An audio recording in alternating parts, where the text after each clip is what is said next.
Hey everyone, and welcome to the Sensor Plane Photography Podcast, where light and technology come together.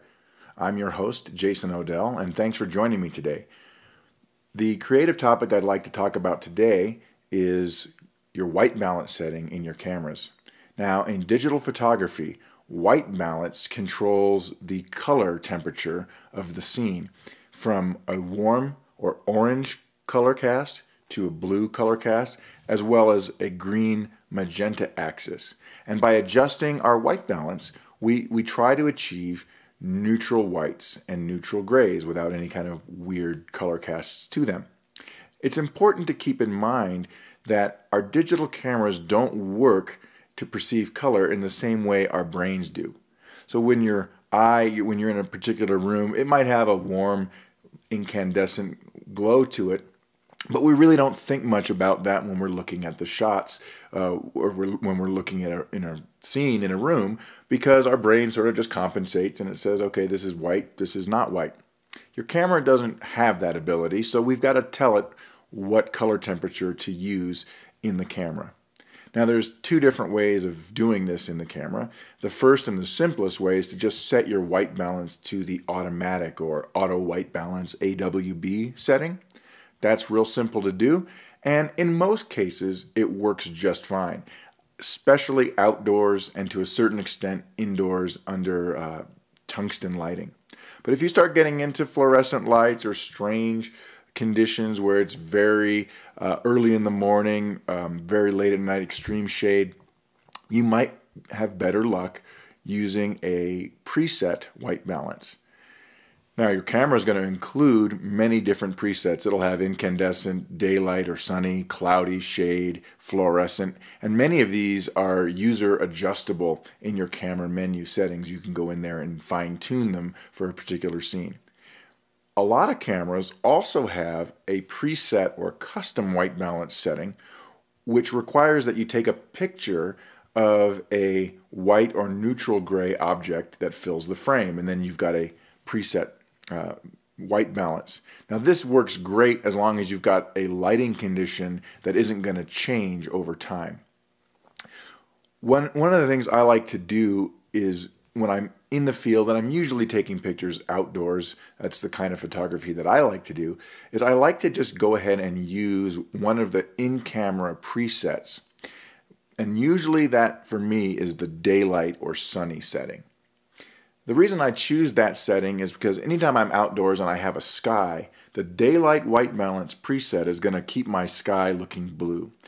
If I start moving to the cloudy or shade white balance settings and I've got a blue sky in the scene, the white balance is going to become more orange, and that orange and blue are going to interact and it's going to try to neutralize my blue sky, which doesn't look good at all. Same can be said for scenes with water in them. If you want blue looking water, you need to use a white balance temperature that's somewhere around 5,000 Kelvin. As you warm it up, it's going to just look muddy and it won't look right. You'll have to fix that later on. Now, if you shoot in RAW, of course, it's very easy to change white balance in camera.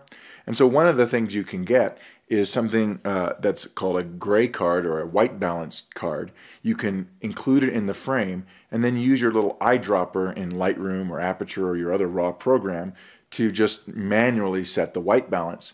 Once you've got that white balance adjusted from the first frame, you can paste that setting across to all of the other images in your sequence. There's two products that I have that can be used to adjust the white balance or a white balance gray card. The first one is a Wibal card, W-H-I-B-A-L, and you can get these online. They're really well made. They're thick gray material which won't change color if it gets scratched. So that's useful in the field. And they come with a little stand. You can just put this down, place it in the scene, or just hold it, take the picture, and then you've got your eyedropper target when you get back to your images in post. Another white balance target is included with this little gadget. This is the Color Checker Passport.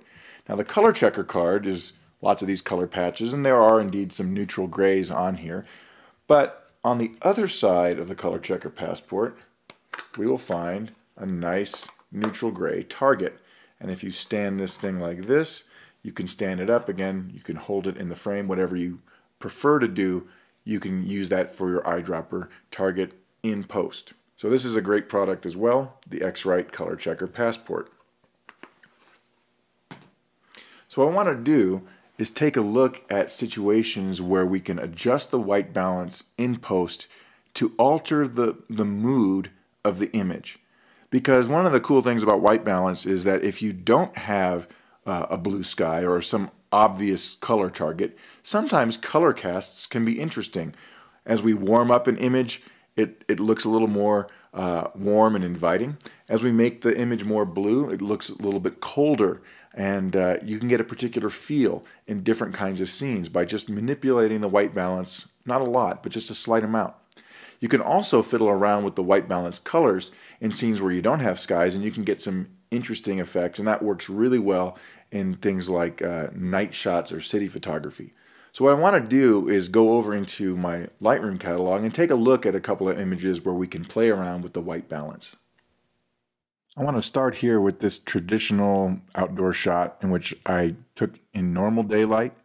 I just want to show you what happened to the sky if we change the white balance and we go warmer. So this was the as shot white balance, which in the camera was daylight. And I'm in Lightroom, and if I just change this to the cloudy setting, you'll see how the foreground gets nice and warmed up, but the sky starts to get a little bit muddy, and if I go to shade, I lose that blue in the sky. And if I use my slider here to just warm things up, you can see how that sky really looks orange and muddy. So it's important when you're shooting to try to get the white balance correct most of the time. But again, if you use daylight white balance as a preset in your camera and you're outside with a blue sky, you're going to be very close to something that looks correct. Now, there can be times when the white balance, even outside, is pretty extreme. I want to show a different picture here. This one is Mount Rushmore, and the white balance as shot was daylight, and you can see just how warm this light is here. In this particular case, I'm going to go ahead and use my white balance eyedropper to slide the white balance a little bit more to the left, make it a little bluer. But if I go too far and try to really neutralize, or let me use the eyedropper and say neutralize George Washington here, you can get some really funny results. So I'm going to go back, just start with as shot, and lower this white balance a little bit because I don't want to lose the warm color cast that I had in this particular case, shooting right at sunrise. We can look at some other images too where white balance can be used to set the mood. So here's one that I did in snow. And if you, again, I used the daylight, and if you were to tell Lightroom to use automatic white balance, it would see this and try to warm things up. And unfortunately, when you do that with snow, you can sometimes run into situations where things start to look a little bit too orange. You see that the snow isn't orange. On the other hand, if I lower the white balance and make it just a little bit blue, you get that cold feeling to the image, and that is the result that I would want for this particular case. Because it is cold, it is outside, it's not a warm image, I want to convey that mood. So just small adjustments to my white balance are going to let me do that. Now let's take a look at a shot where we can really get creative with the white balance. Here's New York City on a very overcast kind of evening at twilight. So we didn't have a blue sky at all here. In fact, we really didn't have a sky. It was very hazy that afternoon. And the as shot white balance, I used something in the shade department this particular time to try to warm up this scene. I can choose automatic and bring some blue back to the sky. And again, we can adjust this to get the kind of look that you want. I can really warm this up. I can really cool this down. So I'm going to take this to the extreme. I'm going to make everything kind of blue here, lower my white balance, and then I'm going to use the tint slider and just add a little magenta here. And when I do this, I'm going to introduce my own kind of atmospheric conditions on this shot and make it look how I want. Because there's no reference blue sky, I can get away with this. And then by simply adjusting things like the vibrance and the saturation, I can make these colors pop. So that's a fun thing to do of creative white balance, where you've got a scene where you don't have a traditional reference color like a blue sky. You can tweak the white balance to make it whatever you want and really achieve some interesting creative effects. Now that we've taken a look at some of the ways in which we can creatively adjust white balance, both in our camera and in post-processing, I think you'll agree that there's a wide range of creative opportunities here. So before you just worry and obsess about getting perfectly neutral white balance, keep in mind there's lots of different things you can do and get the look and feel for a particular image that works well for that scene and delivers the feeling and mood that you want to have. Well, that wraps up today's episode of the Sensor Plane Photography Podcast. Don't forget to check out my website at www.luminescentphoto.com, where I've got my blog and other articles as well as guides to photography. And I hope to see you on the Sensor Plane next time. Thanks.